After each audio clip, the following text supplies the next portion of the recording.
Carta de Paulo aos Efésios, capítulo número 4. Convido a congregação a se colocar em pé para lermos os primeiros 6 versículos. Rogo-vos, pois, eu, preso do Senhor, que andeis como é digno da vocação com que fostes chamados, com toda a humildade e mansidão, com longanimidade, suportando-vos uns aos outros em amor, procurando guardar a unidade do Espírito pelo vínculo da paz. Há um só corpo e um só Espírito, como também fostes chamados em uma só esperança da vossa vocação. Um só Senhor, uma só fé, um só batismo, um só Deus e Pai de todos, o qual é sobre todos e por todos e em todos vós. Oremos. A tua palavra, Senhor, é viva e eficaz e penetra mais do que uma espada aguda de 2 gumes, a ponto de separar, Deus, a alma e o espírito, coisa que nenhum homem sabe separar, e é apta para discernir os pensamentos e intenções do coração. Tua palavra também é, Deus, lâmpada para os nossos pés e luz para o nosso caminho. Por isso nós pedimos, em nome de Jesus, que o Senhor nos abençoe agora com a tua palavra, que ela produza fé nos corações, que ela produza temor do Senhor, que ela produza uma compreensão serena, tranquila da tua vontade, que ela produza, Senhor, vidas rendidas ao senhorio de Jesus Cristo, que a tua palavra produza edificação, renovo e bênção, e que este seja o trabalho do teu Espírito Santo em meio de nós e na nossa vida. Nós oramos em nome de Jesus Cristo, e a igreja diz amém. Pode se assentar, por favor.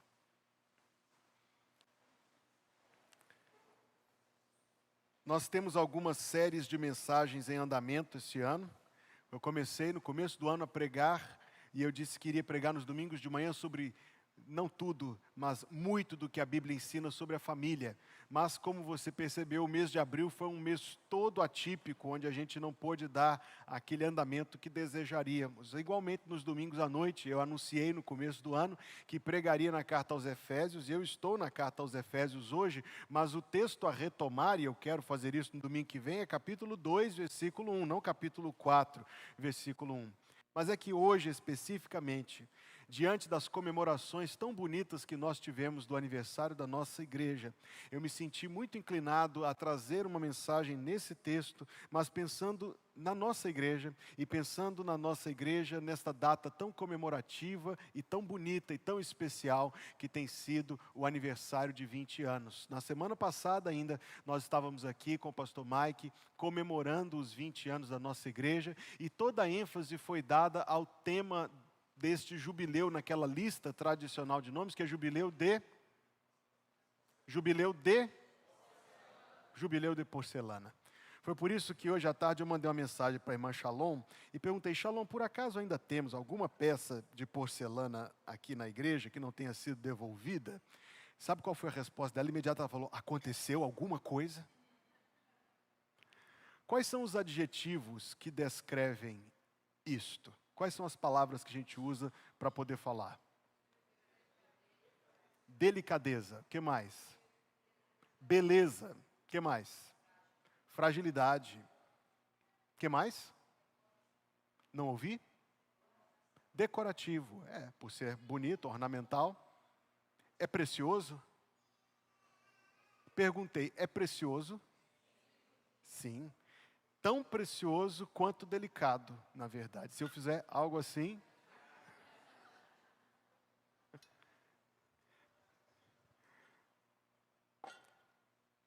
A porcelana, com as suas qualidades tão óbvias, como valor e beleza, preciosidade e fragilidade, e, sobretudo, a impossibilidade de reparar, se for danificada, faz com que seja, de fato, uma bela ilustração e um retrato das características e qualidades da igreja cujo jubileu tem esse nome. Nós dissemos que a porcelana é preciosa, a igreja é preciosa. Se alguém fosse perguntar quanto vale a igreja, qual seria a resposta que a gente daria? Alguns muito materialistas perguntariam sobre o patrimônio, perguntariam sobre a localização. Nós falamos tanto sobre propriedade física hoje de manhã, não é? Sobre o tamanho do terreno, sobre a localização do bairro, sobre a estrutura. E alguns avaliariam essa estrutura, ela tem 40 e tantos metros, portanto, mas é no calhau, então deve valer. Outros diriam, não, isso não importa tanto quanto o perfil das pessoas. Como avaliar a igreja? Nós devemos avaliar a igreja a partir do texto de Atos 20, versículo 28, que declara que ela é a igreja do Deus vivo, a qual Ele resgatou com o seu próprio sangue. Preciosa, portanto. Também é bela a igreja. A porcelana é bela e preciosa. A igreja é bela e preciosa. E eu falarei sobre isso em minúcia, mas vamos apenas mencionar isto de início. A igreja é bela, a igreja é preciosa, mas tal qual a porcelana que representa a nossa comemoração, também a igreja é delicada. Então agora façamos uma necessária contextualização. Vocês que me escutam dominicalmente há 3 anos e meio, já sabem mais ou menos o que esperar quando eu vou pregar. Você sabe que eu vou começar a pregação muito provavelmente contando alguma história para poder prender a sua atenção. Depois eu vou fazer uma contextualização do texto, vou explorar o texto com vocês e vou partir para algumas aplicações. De cada 10 vezes que eu prego, 9,9 é assim que eu faço.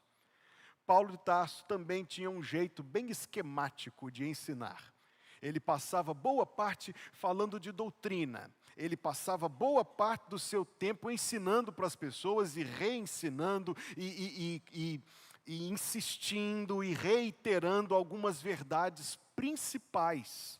Você observa isso, por exemplo, naquele magnífico livro chamado Carta aos Romanos, capítulo 1, versículo 1, até capítulo 11, versículo 33, Paulo está doutrinando, ele está explicando o que é o Evangelho, por que Cristo deu a sua vida na cruz e como é que essa salvação que Cristo conquistou é alcançada por alguém. Depois, quando ele vira, capítulo 11, versículo 33, ele termina com um grande louvor ao Deus Salvador. Capítulo 12, versículo 1, lembre que Paulo não escreveu com versículos, nem parágrafos, nem quebras de linha. Depois de ele falar tudo o que ele diz, portanto, rogo-vos, pois, irmãos, pelas misericórdias de Deus, que apresentei os vossos corpos como sacrifício vivo, santo e agradável a Deus, que é o vosso culto racional, e não vos conformeis ao presente século, mas sede transformados pela renovação do vosso entendimento, para que experimenteis qual seja a boa, perfeita e agradável vontade de Deus. E dali para frente, até o final da carta, ele vai explicar o que ele quis dizer nesses 2 versículos, ele vai explicar em tudo o que segue o que é que esses 2 versículos significam. Veja agora o exemplo da carta aos Efésios. Nós já vimos aqui ao longo do mês de janeiro e fevereiro o capítulo 1. Deus que fez a nossa salvação, o Pai, o Filho e o Espírito. Nós vamos ver a partir do domingo que vem, capítulo 2 e 3, onde ele fala daquilo que Jesus fez por nós na cruz e como isto nos une uns aos outros nessa grande obra de Deus chamada salvação, que inclui a igreja. E agora no capítulo 4, que é onde nós estamos hoje, ele vai partir para as aplicações do que ele ensinou. Eu estou dizendo que ele tinha um método de ensino. Ele ensinava primeiro os porquês, depois ele ensinava os portantos. Ele diz, vamos prestar atenção nisso, nisso e nisso. Aí ele diz para os irmãos, agora que você já sabe tudo isto, é isto aqui que você deve fazer. A mesma coisa, então, volta no texto que nós estamos lendo. Depois de falar sobre a grande salvação que Deus nos dá, depois de falar sobre a morte de Jesus Cristo por nós na cruz, ele começa, rogo-vos, pois, capítulo 4, versículo 1, rogo-vos, pois, preste atenção nesta palavra, pois, em português ela é pequena, em grego também, mas ela é bem eloquente nos 2 idiomas. Ele diz, diante de tudo o que eu falei, o meu pedido, a minha aplicação, a mensagem que eu tenho para vocês. E curiosamente, Paulo vai falar sobre moralidade de vida mais adiante. Paulo vai falar sobre vida em família mais adiante. Paulo vai falar sobre vida espiritual, pessoal, santificada. Ele vai falar disso mais adiante. Mas a primeira coisa que ele sentiu a importância de falar foi: meus irmãos, procurem guardar a unidade do Espírito, como ele disse no versículo 3. Procurem guardar a unidade no Espírito pelo vínculo da paz. E isso conclui a minha introdução. Assim como a porcelana é bela, a igreja é bela. Assim como a porcelana é preciosa, a igreja é preciosa. Mas assim como a porcelana é delicada, a igreja é delicada. É necessário que nós procuremos guardar a unidade do Espírito. É uma postura ativa que Deus espera de cada um de seus servos. E é algo que Deus deseja que cada um de seus servos contribua para guardar a beleza, a preciosidade e sim a delicadeza da porcelana. Versículo 1. Rogo-vos, pois eu, o preso do Senhor, que andeis como é digno da vocação com que fostes chamados. Esta frase sozinha, meus irmãos, ela representa algo absolutamente gigante e monumental. Porque depois de Paulo fazer uma declaração absolutamente arrebatadora da grande salvação que Deus nos dá pela obra de Jesus Cristo na cruz, de falar tudo isto, todo esse amor eterno que Deus dispensa sobre nós, todo esse sacrifício de sangue que Cristo fez por nossas vidas no Calvário, toda essa obra do Espírito no íntimo de nosso coração e alma, ele vai dizer: andem à altura, andem em conformidade com este grande chamado de Deus. E repito, para ênfase, a primeira aplicação que ele faz disto é nossa vida em conjunto, como igreja, nossa vida em relacionamento. Por quê? Anote. A igreja local, esta igreja, a igreja que existe numa pluralidade de outras igrejas, é central nos planos de Deus. Nós vivemos o tempo em que esta verdade está fora de moda. O mundo, com toda certeza, já superou isso e já abandonou isso há muitos anos, mas infelizmente não é só o mundo que pensa assim. Nós conhecemos pessoas que professam a si mesmas como cristãs, declaram-se inclusive seguidores de Jesus Cristo, mas para quem a igreja tem uma importância muito pequena, para quem a igreja de fato não é importante. Afinal, são aqueles que seu comportamento diz isso, senão as suas palavras. São aqueles para quem a igreja é uma opção de vida cristã, não a única opção de vida cristã. Nós, porém, que temos lido a Bíblia Sagrada e que temos o coração aberto para aquilo que a Bíblia Sagrada ensina, aprendemos, lendo a Bíblia Sagrada, que os planos de Deus centralizam-se na igreja. Quando Deus está desenvolvendo o seu propósito hoje de salvar pecadores, Deus o faz por via das suas igrejas. Quando Deus transforma a vida de alguém e essa pessoa vem viver uma vida cristã, ela não vive uma vida cristã, senão uma vida cristã pelas metades, se não for num contexto de uma igreja. A igreja é o lugar pelo qual acontece a expansão do testemunho do reino de Deus. A igreja é o lugar onde nós vivemos os propósitos de Deus de serviço, de comunhão, de desenvolvimento de dons, onde nós somos ensinados a palavra. Eu quero dizer para os irmãos isto, talvez o tempo não me permita entrar em cada ponto, mas nós não podemos, é simplesmente impossível querer viver os propósitos de Deus à parte de um envolvimento real com uma igreja. Eu estou dizendo envolvimento real, não uma mera frequência.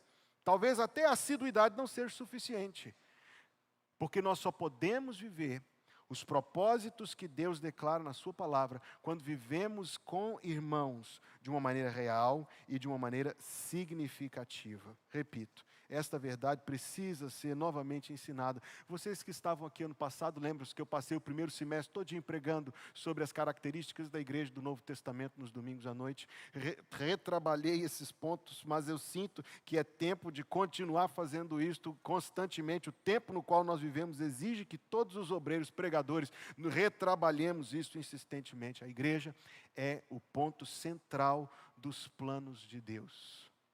É pela igreja que Deus faz o nome de Jesus Cristo ser conhecido e glorificado, os santos serem edificados, os santos serem capacitados, os perdidos serem alcançados, a obra missionária ser impulsionada, tudo, cada uma de todas as coisas que são propósitos de Deus, perpassa e acontece por meio das suas igrejas. Só isso já serve para deixar mais do que estabelecida a importância da igreja e a solenidade das palavras que nós estamos lendo. Mas a verdade é que a Bíblia Sagrada nos diz também que a igreja é o lugar designado por Deus para o fortalecimento, para o ânimo e para a capacitação dos seus servos. Todos nós conhecemos aquele texto, não conhecemos? De Hebreus capítulo 10, versículo 24. E consideremo-nos uns aos outros para nos estimularmos ao amor e às boas obras, não deixando nossa mútua congregação, como é costume de alguns, antes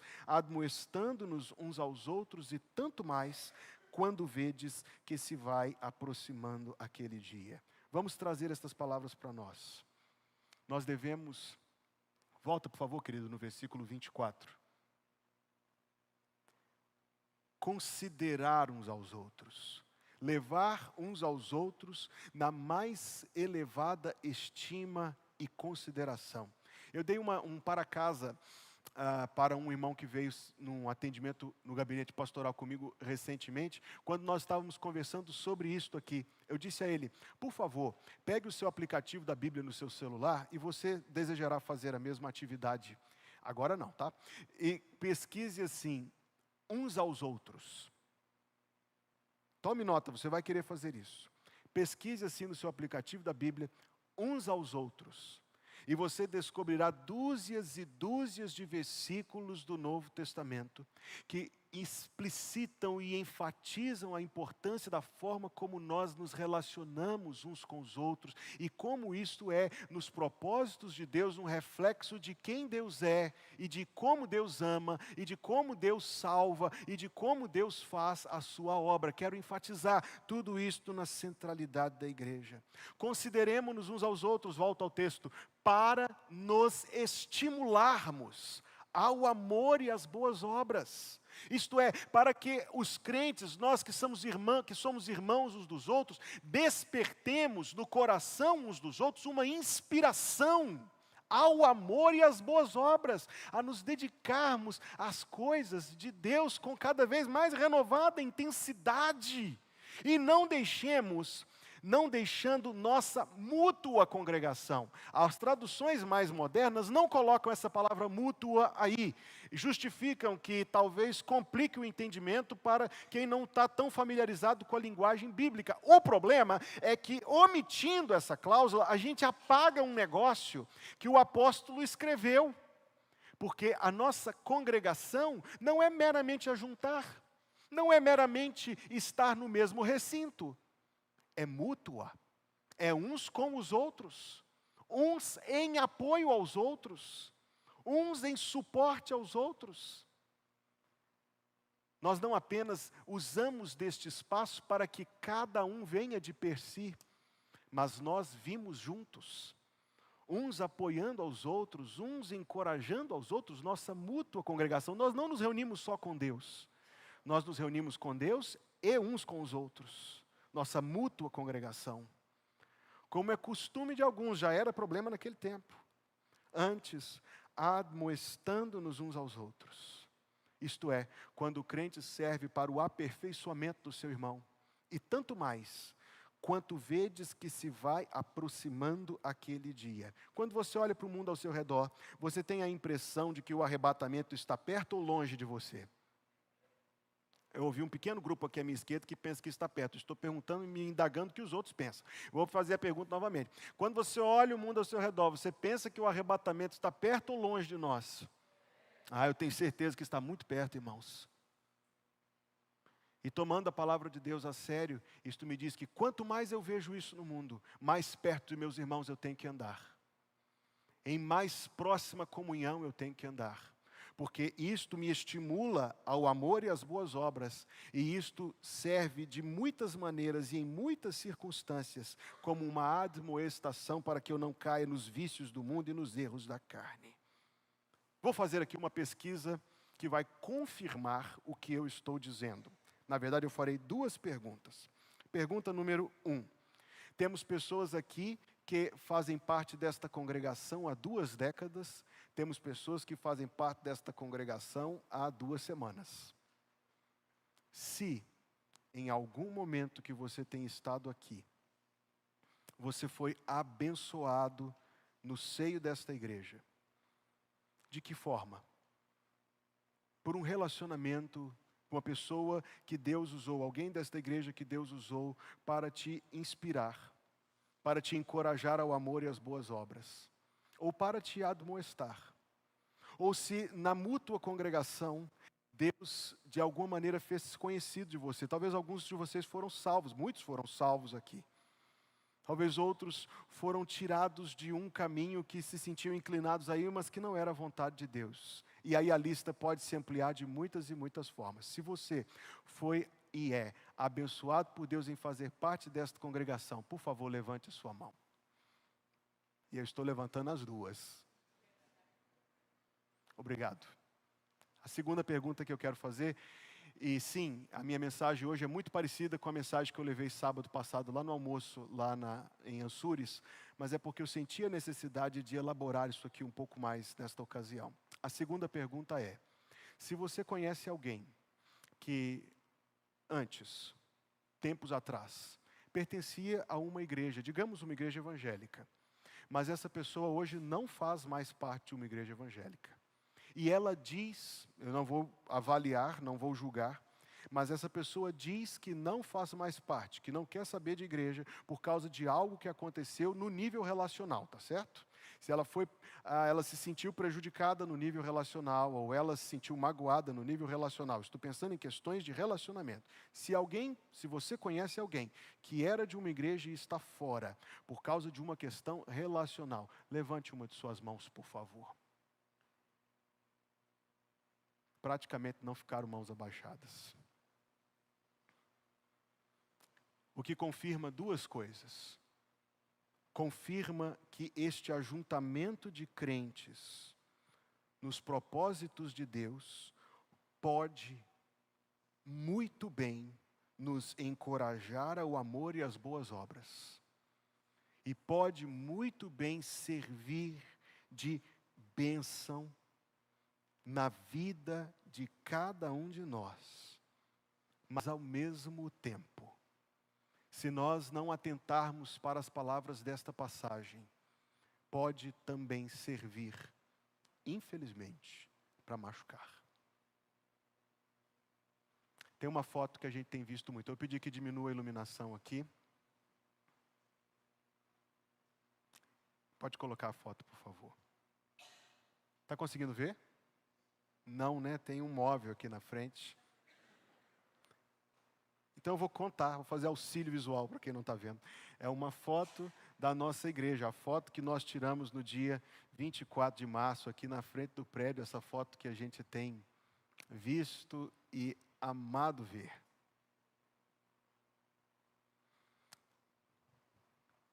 Quando você olha para essa foto, o que é que você vê? Vemos algo belo, precioso e delicado. Algo que você, individualmente, pode tanto abençoar, mas também é verdade, algo que você, individualmente, pode tanto prejudicar. Pode acender a luz, por favor? Eu gostaria de falar com mais clareza.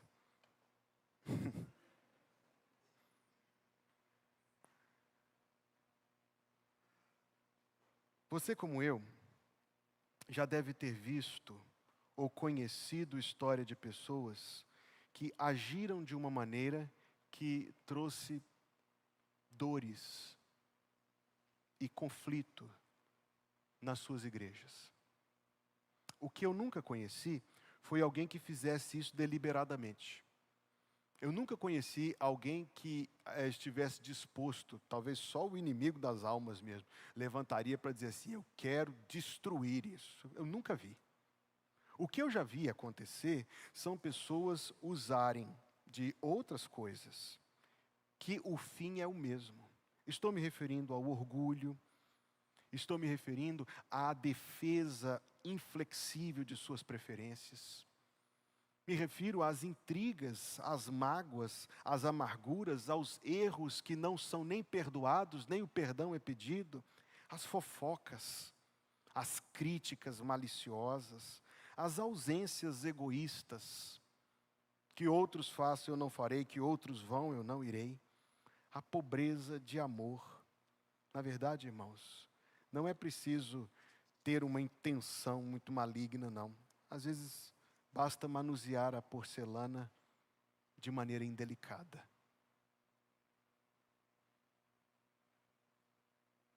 Rogo-vos, pois eu, o preso do Senhor, que andeis como é digno da vocação com que fostes chamados. Como nós devemos manusear porcelana? Veja a resposta no versículo 2. Nós devemos manusear a porcelana com humildade. Primeira coisa que nós devemos conservar entre nós, a humildade. Humildade a respeito da qual nós temos um grande exemplo. Na verdade, o que me chamou muita atenção enquanto eu preparava esta mensagem, foi observar que não é só em Efésios, ou na verdade, como nós veremos agora, só em Filipenses. Eu comecei a perceber que em todas as epístolas, todas, o apóstolo Paulo dedica um tempo dedicado. O apóstolo Paulo dedica, empenha, consagra tempo para poder falar sobre a forma como os servos de Deus devem conviver e relacionar uns com os outros. Então agora vá a Filipenses capítulo 2, passagem sobejamente conhecida, mas que continua a causar em meu coração uma profunda impressão. Alguns meses atrás, nós estávamos estudando sobre a vida, a história do Senhor Jesus nos cultos de quarta-feira. Inclusive suspendemos para depois retomar essa série de mensagens. E aí nós chegávamos nesse trecho, porque todos nós conhecemos, muitos até de memória, o que está do versículo 5 em diante, que é considerado pelos eruditos teólogos como o principal parágrafo cristológico do Novo Testamento, isto é, onde nós encontramos preciosas verdades sobre quem Jesus é. Até que quando nós estávamos estudando essa passagem, nós observamos que o texto começa assim. Portanto, capítulo 2, versículo 1. Portanto, se há algum conforto em Cristo, se há alguma consolação de amor, se há alguma comunhão no Espírito, se há entranháveis afetos e compaixões, completai o meu gozo, para que sintais o mesmo, tendo o mesmo amor, o mesmo ânimo, sentindo uma mesma coisa, nada façais por contenda ou por vanglória, mas por humildade. Cada um considere os outros superiores a si mesmo. Paulo está falando do quê, homem? Isso não existe no mundo. Não atente cada um para o que é propriamente seu, mas cada qual também para o que é dos outros. E então começam as palavras famosas, de sorte que haja em vós o mesmo sentimento que houve também em Cristo Jesus. O que eu disse naquela quarta-feira é que esta passagem, que fala tanto sobre Cristo, não foi escrita com a intenção de dar uma aula sobre cristologia. Foi escrita com a intenção de dar uma aula sobre humildade. De orgulho a gente entende. Eu li um curto livro essa semana, chamado Do Orgulho à Humildade. É um livretinho de 50 páginas, mais ou menos. O autor diz o seguinte: a pergunta não é se você é orgulhoso, a pergunta é quão orgulhoso você é. Que você é orgulhoso é fato. A pergunta é quanto orgulho tem no seu coração e onde ele está e, sobretudo, o que é que você tem feito a respeito disso.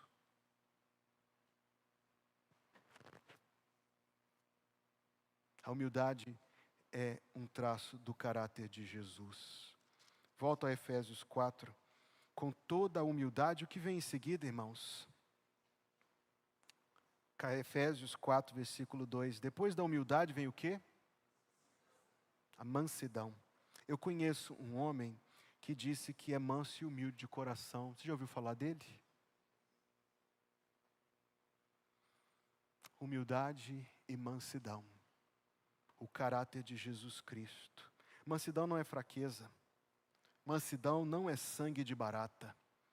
Mansidão é, como eu aprendi com meu pastor em Belo Horizonte anos e anos atrás, é abrir mão dos seus próprios direitos voluntariamente.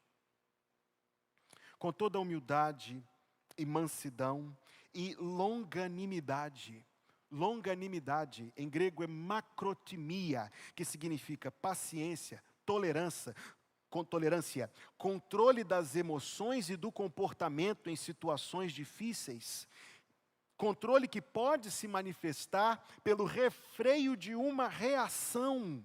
Não está dito, eu quero que você me escute agora com o máximo da sua atenção, não há nenhum versículo que diz que os relacionamentos entre os salvos seriam tão perfeitos que essas coisas não seriam necessárias. Pelo contrário, está sendo dito que essas coisas seriam necessárias e não da parte somente do outro, mas principalmente de mim ou de você.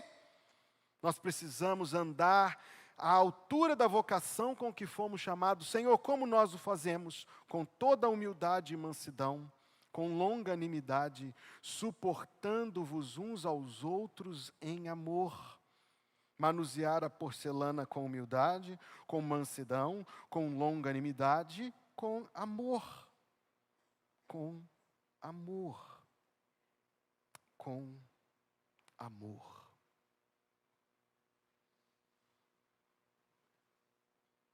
O português, avô de um pastor que eu conheço, eu já contei isso antes, repetirei. Mudou-se de Portugal para o Brasil e foi morar num cortiço no centro de Santos. O cortiço ficava de frente à primeira igreja batista de Santos.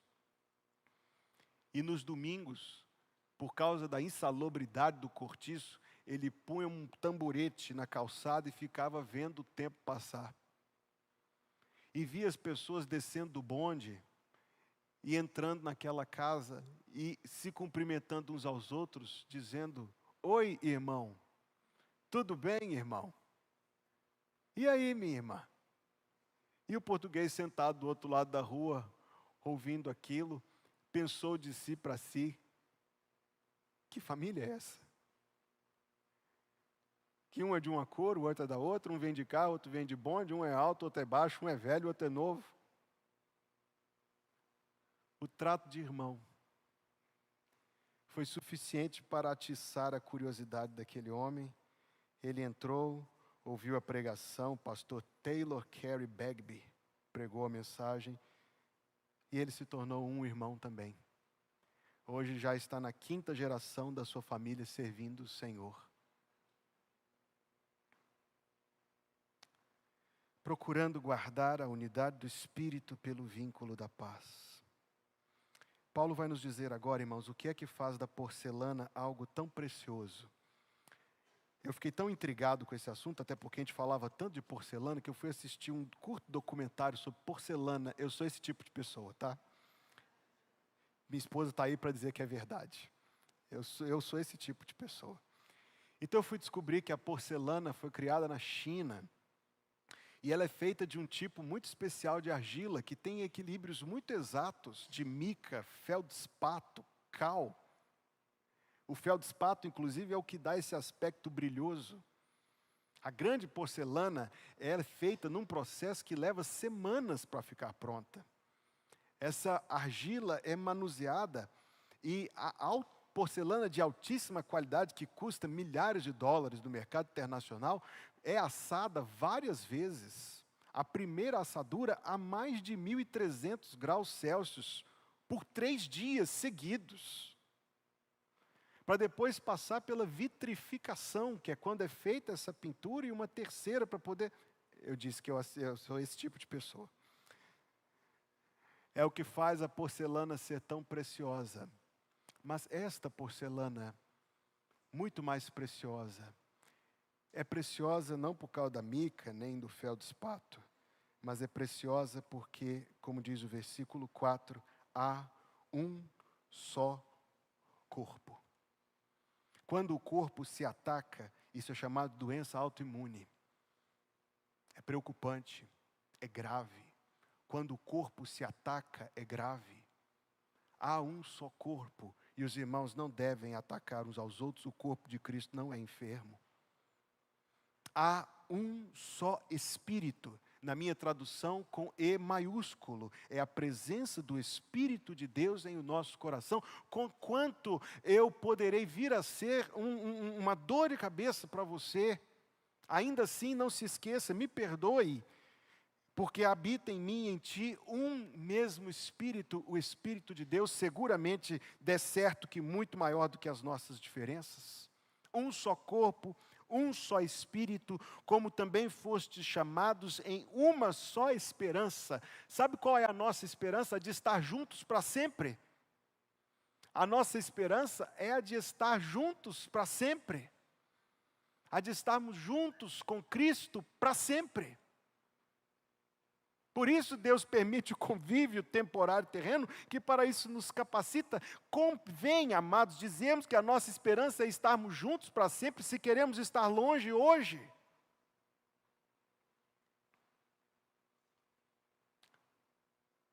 Um só Senhor. E a palavra aqui não é um título honorífico, mas uma referência ao seu domínio sobre nós. Uma só fé, o dom igualmente concedido a cada um de nós, da fé salvadora. Um só batismo, e eu não posso deixar de mencionar que na minha compreensão desse texto não é um batismo externo com água, mas um batismo interno no Espírito. Um só Deus, a quem todos amamos, servimos e adoramos. Agora pegue o seu marca-texto e observe que no versículo 4, um só Espírito, no versículo 5, um só Senhor, e no versículo 6, um só Deus e Pai, é a Trindade que está aí presente.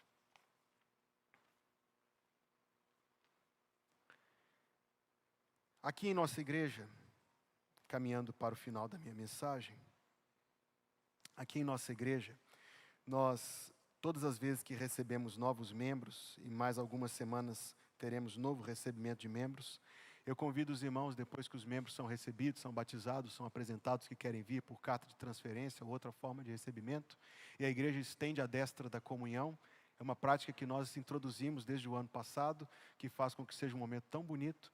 E depois você se lembra o que a gente faz. Eu convido a igreja a ficar em pé e nós recitamos juntos aquele compromisso.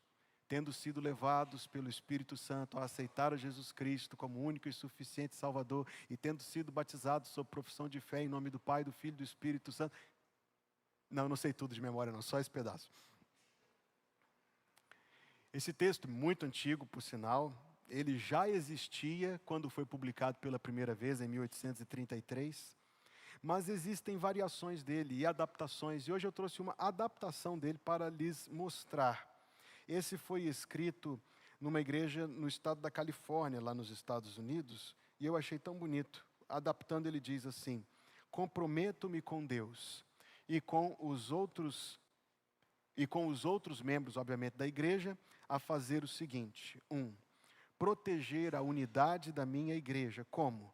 Agindo com amor para com os outros membros, me recusando a fazer fofoca, seguindo os líderes. 2. Compartilhar a responsabilidade de minha igreja, orando por seu crescimento, convidando os sem igreja a frequentá-la, calorosamente dando boas-vindas aos visitantes. 3. Servir no ministério de minha igreja, descobrindo meus dons e talentos, sendo equipado pelos pastores para servir, desenvolvendo um coração de servo. 4. Apoiar o testemunho de minha igreja, frequentando fielmente, vivendo uma vida cristã, contribuindo regularmente. Eu só acrescentaria aquele final clássico lá: o Senhor nos abençoe e nos proteja, para que sejamos fiéis e sinceros até a morte. Amém. Quando eu leio a ata de fundação da Plenitude, 18 de dezembro no caso, mas a data que nós escolhemos de abril de 2004, está escrito lá que o pacto, aquela versão mais tradicional, foi afirmado, a igreja afirmou, esse mesmo que a gente reafirma toda vez que recebe membros. Hoje, irmãos, que nossa igreja faz 20 anos, pensando na preciosidade, na beleza e na delicadeza da porcelana, eu quero convidar meus irmãos, se o fazem de coração, a rededicarmos as nossas vidas ao Senhor e uns aos outros, lendo este compromisso que eu lhes apresentei. Se você deseja fazê-lo, coloque-se em pé e nós vamos fazer isso juntos.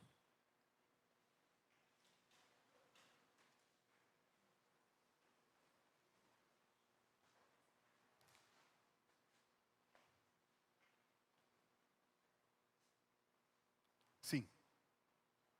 Comprometo-me com Deus e com os outros membros a fazer o seguinte: proteger a unidade da minha igreja, agindo com amor para com os outros membros, me recusando a fazer fofoca, seguindo os líderes. Compartilhar a responsabilidade de minha igreja, orando por seu crescimento, convidando os sem igreja a frequentá-la, calorosamente dando boas-vindas aos visitantes. Servir no ministério de minha igreja, descobrindo meus dons e talentos, sendo equipado pelos pastores para servir, desenvolvendo um coração de servo, apoiar o testemunho de minha igreja, frequentando fielmente, vivendo uma vida cristã, contribuindo regularmente. Dizemos amém. Permaneça em pé. Eu quero ler esse texto e depois orar. Rogo-vos, pois eu, o preso do Senhor, que andeis como é digno da vocação com que fostes chamados, com toda a humildade e mansidão, com longanimidade, suportando-vos uns aos outros em amor, procurando guardar a unidade do Espírito pelo vínculo da paz. Há um só corpo e um só Espírito, como também fostes chamados em uma só esperança da vossa vocação. Um só Senhor, uma só fé, um só batismo, um só Deus e Pai de todos, o qual é sobre todos e por todos e em todos vós. Sela, Senhor, com a tua graça, as palavras que nós dissemos com as nossas bocas. Sela, Senhor, com as nossas vidas, para aquilo que está revelado na Bíblia ser a tua vontade, possa ser vivido por cada um e por todos, e assim repouse a tua bênção sobre esta igreja, para que esta igreja, Senhor, possa concentrar todo o seu tempo, foco e energia, e todos os seus recursos, em cumprir aquilo que Jesus nos mandou fazer, ganhar almas, edificar vidas, dar testemunho do teu nome e glorificar o Senhor. Supre as nossas faltas, abençoa-nos nas nossas limitações. Faze, Senhor, com que a tua igreja, pela tua bênção, continue a prosperar e que isso aconteça pela participação de cada um e de todos. Que o Senhor te abençoe e te guarde. Que o Senhor faça resplandecer o seu rosto sobre ti e tenha misericórdia de ti. Que o Senhor sobre ti levante o seu rosto e te dê a paz. Em nome de Jesus. Amém.